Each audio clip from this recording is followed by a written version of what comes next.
झगड़ा उसको बहुत प्रिय था।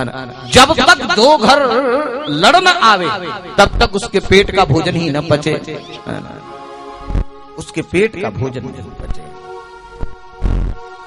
यहां पर एक शब्द महापुरुष ने कहा कि आत्मदेव और धुंधली बड़े प्रेम से रहते थे।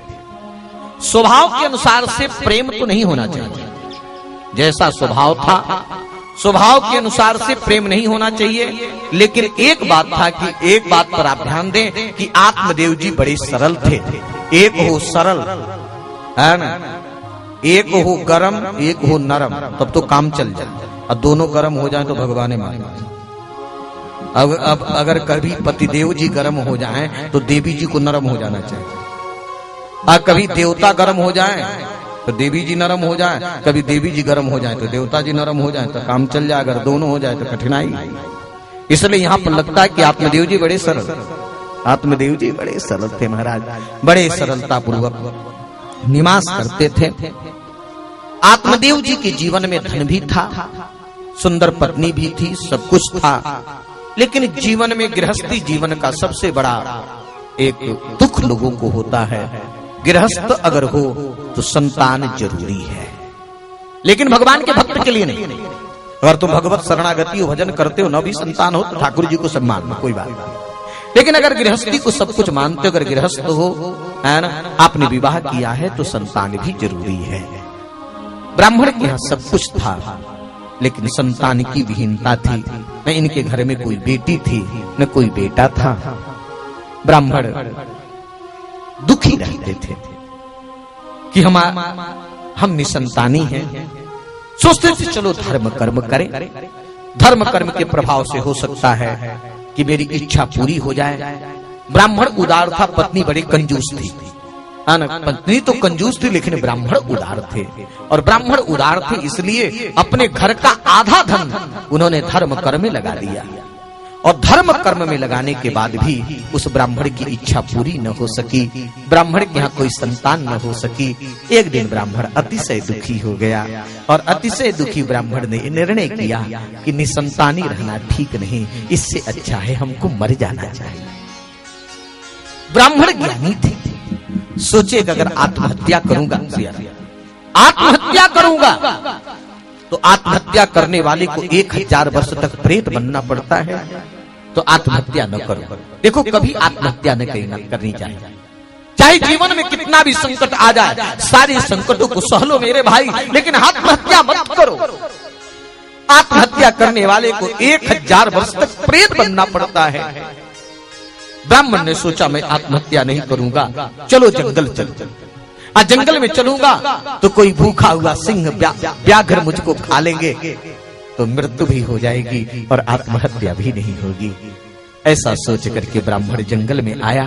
और ध्यान दीजिएगा, अगर मृत्यु आपकी न हो तो मृत्यु के मुख में भी चले जाओगे, तुम बच जाओगे। आया ब्राह्मण मरने के लिए, जंगल में तो आया, लेकिन बाघ सिंह की प्रतीक्षा कर रहा था। एक सरोवर के तट पर, एक सरोवर के किनारे बाघ सिंह तो नहीं आया, संजोग से एक साधु जरूर आ गए, एक महात्मा। और महात्मा आकर के जल पिए, जल पी करके बैठ गए। ये ब्राह्मण ज्ञानी था, ब्राह्मण जानता था अगर संत चाह ले, अगर हृदय से साधु चाह ले तो साधु के अंदर, ऐसे नहीं केवल वेश की बात नहीं कह रहा, जो वास्तव में भगवान के चरणों में निष्ठा रखने वाले, भक्ति करने वाले जो संत हैं, संत अगर चाह ले तो विधि के विधान को भी मिटा सकते हैं।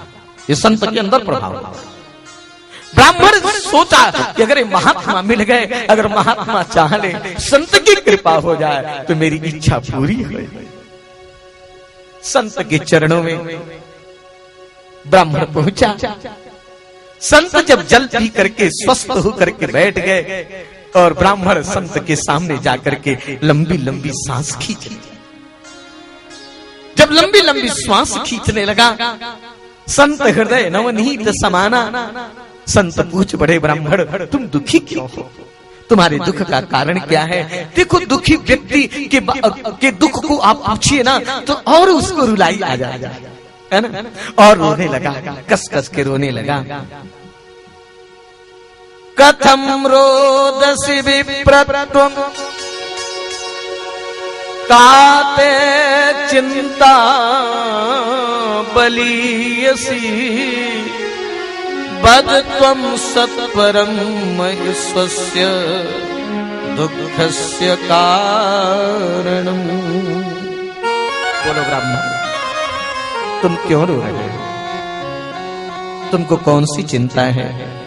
तुम्हारे दुख का कारण क्या है? रोता हुआ ब्राह्मण कहा कि महाराज, मेरे जैसा अभागा कोई नहीं है। मैं इतना अभागा हूं, अगर मैं पितर पक्ष में अपने पितरों को जल देता हूं तो मेरे पितर मेरे दिए हुए जल को गर्म करके पीते हैं। मेरे पितर जल को गर्म करके इसलिए पीते हैं कि अभी तो जल दे रहा है, आगे इसके कोई वंश में जल देने वाला भी नहीं है।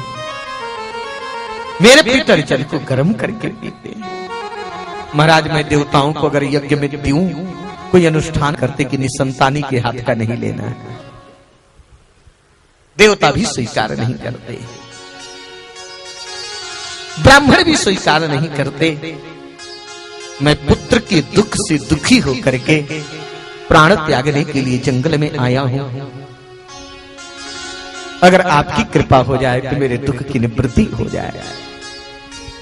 पहुंचे हुए महापुरुष थे, पहुंचे हुए संत थे, और संत अगर ठीक से देख ले महाराज तो कई जन्मों की बात भी आपकी बता सकता है। महापुरुष ने देखा इस ब्राह्मण के भाग्य में तो संतान है, सुख है ही नहीं। एक दो जन्म नहीं, 7 जन्म तक नहीं। अब संत सोचे कि चलो अगर पुत्र सुख नहीं है तो ठाकुर जी के चरणों में लग जाएगा, इसका कल्याण हो जाएगा। इसलिए संत बड़े प्यार ढंग से, बड़े सुंदर ढंग से इस ब्राह्मण को समझा रहे हैं कि ब्राह्मण, तुम पुत्र चाहते हो और पुत्र से सुख की कामना करते हो। जिसके पास बेटा उसे पूछ लेना कितने सुखी हो गए।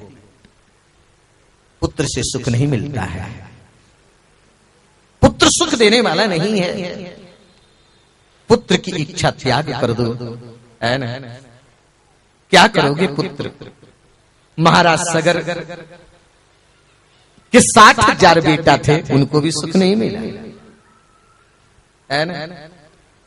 महाराज अंग भी बेटा वाल थे। मैं बताऊंगा आप लोग को चतुर्थ स्कंध में। अंग का बेटा बेन इतना दुष्ट हुआ महाराज कि उसकी दुष्टता के कारण अंग जी को घर छोड़ के भागना पड़ा। ऐसे भी बेटा हो जाते महाराज, घर छोड़ा देते, है ना?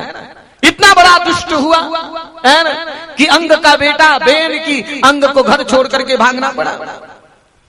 इसलिए अगर सुखी होना चाहते हो, सुख चाहते हो, कहे महाराज सुख तो मैं चाहता हूं। तो महात्मा ने कहा आ जाओ मेरे साथ, यही सुख है। रे मुंचात्य कुटुंबास संन्यासे सर्वथा सुखम। बन जाओ सन्यासी, बन जाओ त्यागी। अगर सुखी होना चाहते हो तो साधु बन जाओ। मैं ठीक कह रहा हूं मेरे भाई, कहीं साधु बन के देखना। अभी आप लोग गृहस्थ बने हो, कभी साधु बन के देखना, आनंद। लेकिन साधु बन जाए तब। सन्यासी सर्वथा सुख, सर्वथा सुख सन्यासी। सन्यासी का मतलब त्याग, सन्यासी का मतलब त्याग।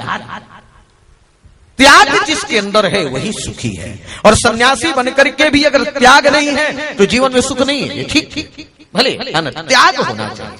सब कुछ करते हुए भी आपको त्यागी महापुरुष मिलते हैं महाराज। त्याग, इसलिए सन्यासी सर्वथा सुख। ब्राह्मण ने कहा महाराज हमको साधु बनने का उपदेश मत, हम साधु वधु थोड़ो बने।